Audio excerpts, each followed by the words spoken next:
नमस्कार साथियों, Rajasthan university MSc previous year mathematics के पेपर 5 को कंटेन करने वाली जो आपकी बुक है मैकेनिक्स, उसकी यूनिट 4 हमारी रनिंग में और यूनिट 4 का ये लेक्चर 27 है, जिसमें हम बाउंड्री सरफेस के क्वेश्चन से सोल्व कर रहे हैं। तो यहाँ पे अब देखते हैं जेपेज बुक से एग्जांपल सेकंड को। Show that this is possible form of boundary surface, और यहाँ पे इसने बोल रखा है कि अगर आप सोल्व करोगे तो ये जो टर्म आएगी उसकी वैल्यू आपको 1 लेनी है। ठीक है, ओके। तो बाउंड्री सरफेस के लिए हम क्या करते हैं, वर्किंग रूल एक बार फिर से रिकॉल करते हैं। जो भी आपको इक्वेशन रखे है ना, उसमें राइट साइड हम 0 बनाएंगे। ठीक है, ये जो 1 है इसको इधर लेके आएंगे, इक्वल 0 हो जाएगा। फिर क्या करेंगे, बाउंड्री सरफेस की कंडीशन को यूज करते हुए हम UVW कैलकुलेट करेंगे। UVW हम जब कैलकुलेट कर पाएंगे तो उसके बाद हम इक्वेशन ऑफ कंटिन्यूटी को सेटिस्फाई करवाएंगे। अगर वो सेटिस्फाई हो जाती है तो हम बोल देंगे कि जो बाउंड्री कंडीशन है वो पॉसिबल फॉर्म में है। ठीक है, तो सबसे पहले तो इसको 0 बनाते हैं। Okay, x square by a square into f t plus y square by v square into five t और plus z square by c square into psi t -1 equal 0। सबसे पहला काम हो गया। अब बाउंड्री कंडीशन का यूज करते हुए हम UVW कैलकुलेट करेंगे। ठीक है, तो बाउंड्री कंडीशन थी क्या, यूजिंग बाउंड्री कंडीशंस। ठीक है, सर बाउंड्री सरफेस कंडीशन पूरा ही लिख लो। चलो, बाउंड्री सरफेस कंडीशंस मतलब df by dt equal 0, that is del f by del t plus u into del f by del x plus v into del f by del y plus w into del f by del z equal 0। ठीक है, तो f क्या है आपके पास, ये जो आपने right side 0 किया ना, तो लेफ्ट साइड का जो भी है वो f है। ठीक है, तो इस पूरे का t के रेस्पेक्ट में पार्शियल डेरिवेटिव करेंगे तो क्या आएगा, यहां पे आपको मिलेगा x square by a square into f dash t. Okay, यहां पे करोगे तो y square upon b square into five dash t और यहां पे z square by c square into psi dash t. इसका काम हो गया। प्लस प्लस यहां पे देखो u इंटू इसका x के रेस्पेक्ट में करना है तो इनका तो 0 हो जाएगा, तो इसका आएगा क्या आएगा, u into 2x upon a square f t. ठीक है, u into 2x upon a square f t plus plus. Okay, अब v इंटू वाई के रेस्पेक्ट में करेंगे, इसका 0 इसका 0 इसका 0, तो इस वाले का होगा बस v into 2y upon b square into five t plus w into z के रेस्पेक्ट में इन दोनों का 0 और इसका 0, 2z by c square into psi t equal 0। ठीक है, अब यहां से हम UVW कैलकुलेट करेंगे। ओके, तो कैसे लिखे हम UVW कैलकुलेट करने के लिए, u के कोफिशिएंट कॉमन लेंगे, v के कोफिशिएंट कॉमन लेंगे और z के कोफिशिएंट कॉमन लेंगे। तो u के कोफिशिएंट ये वाला है पूरा ना, ये कहां से कॉमन आएगा, एक तो यहीं से आएगा और एक ये देखो u के साथ x की टर्म है तो x वाले में से आएगा, मतलब यहां से आएगा कॉमन। ठीक है, तो मैंने u का कोफिशिएंट कॉमन लिया यानी 2x by a square into f t.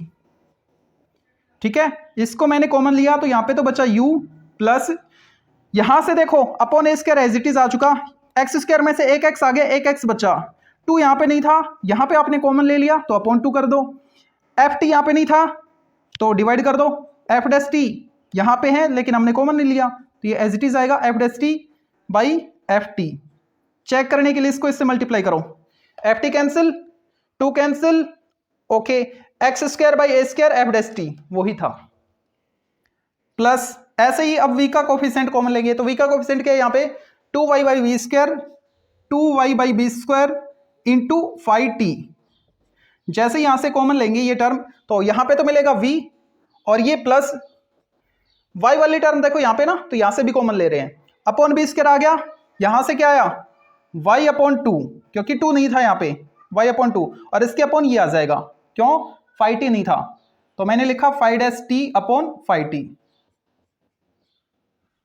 Plus अब w का जो कोफिशिएंट है वो कॉमन लेंगे तो नीचे स्पेस देखते हैं कितना है, हाँ ले सकते हैं, प्लस w का कोफिशिएंट यानी 2z/c² phi t कॉमन ले लिया मैंने, बचा क्या w प्लस, यहां से देखो कहां से आएगा कॉमन, z वाली टर्म यहां से आएगा कॉमन, तो अपॉन c² तो आ चुका, यहां से एक z और नीचे 2 यानी z/2 और side S T upon side T, side S T by side T equal 0। Cut तो नहीं रहा ना, साइड टी है लास्ट में, बिल्कुल ठीक है। ओके, अब क्या करें, यू वी डब्ल्यू कैलकुलेट करना हमको तो, है ना।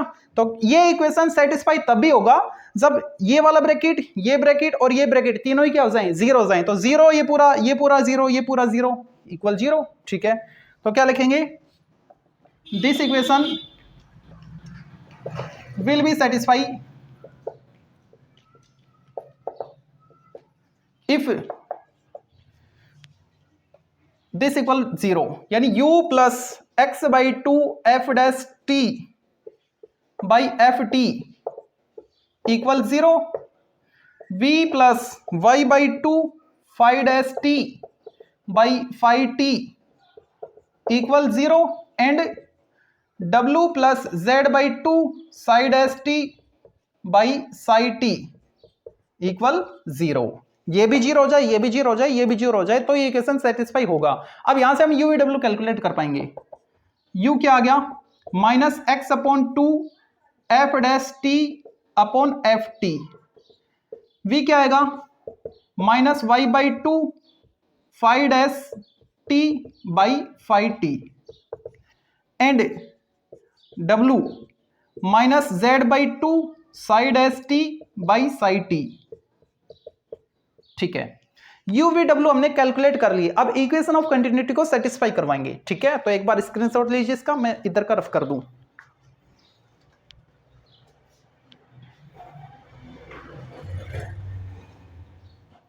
ओके, अच्छा इसकी वैल्यू आगे काम आएगी, ये क्या था एफ टी, ठीक है। तीनों का प्रोडक्ट टी वाले फंक्शन, इनका प्रोडक्ट 1 आ रहा है, ठीक है, याद रख लेंगे। एफ टी, फाइव टी और साइड टी, इन तीनों का प्रोडक्ट 1 था, ठीक है। तो कर देते रफ।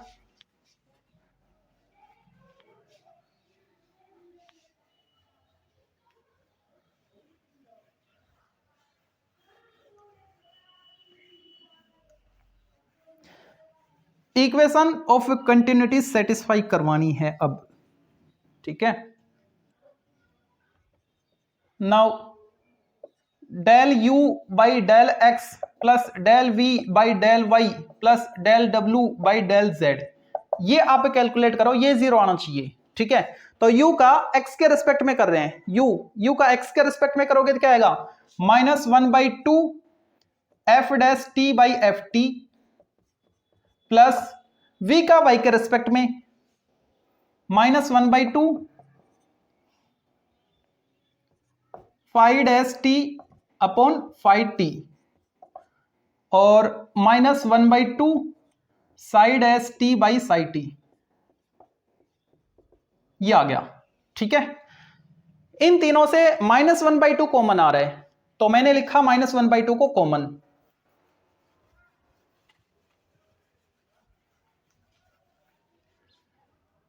-1/2 कॉमन ले लिया मैंने। अंदर क्या बचा, F dash T upon F t plus five S T upon five t plus side S T upon side T, okay. अच्छा अब क्या करें, इसको हम ये लिख सकते हैं क्या,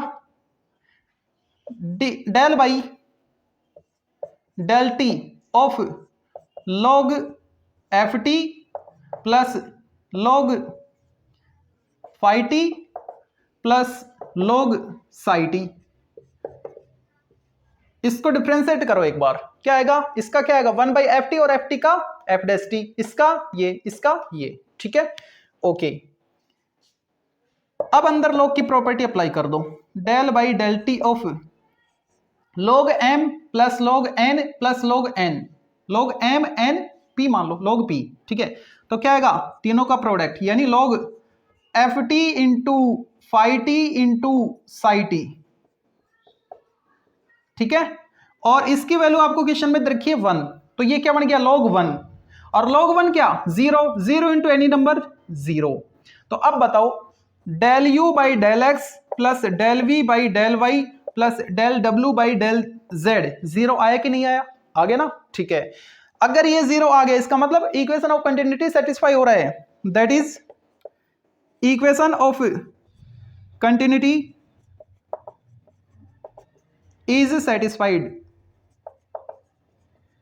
अगर इक्वेशन ऑफ कंटिन्यूटी सेटिस्फाई हो रहा है तो उस केस में हम क्या बोलेंगे, जो आपके पास बाउंड्री सरफेस था वो पॉसिबल फॉर्म में है, given equation hence given equation is possible form of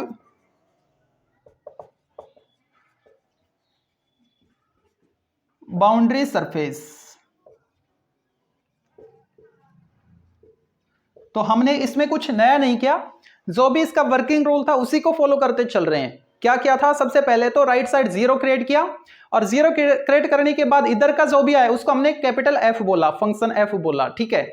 और फिर हमने क्या किया, जो बाउंड्री सरफेस था उसकी कंडीशन अप्लाई की, यानी del f by del t plus u into del f by del x plus v into del f by del y plus डब्ल्यू into del f by del z, ठीक है। यहां से हमने यू वी डब्ल्यू calculate किए, u v डब्ल्यू calculate करने के बाद इक्वेशन ऑफ कंटिन्यूटी को सेटिस्फाई किया, सेटिस्फाई हो गया तो हमने बोल दिया कि जो आपको इक्वेशन रखा है वो पॉसिबल फॉर्म में, बाउंड्री सरफेस के पॉसिबल फॉर्म में है, ठीक है। तो ये आपको इन क्वेश्चंस में करने होते हैं, तो बाकी करेंगे नेक्स्ट वीडियो में।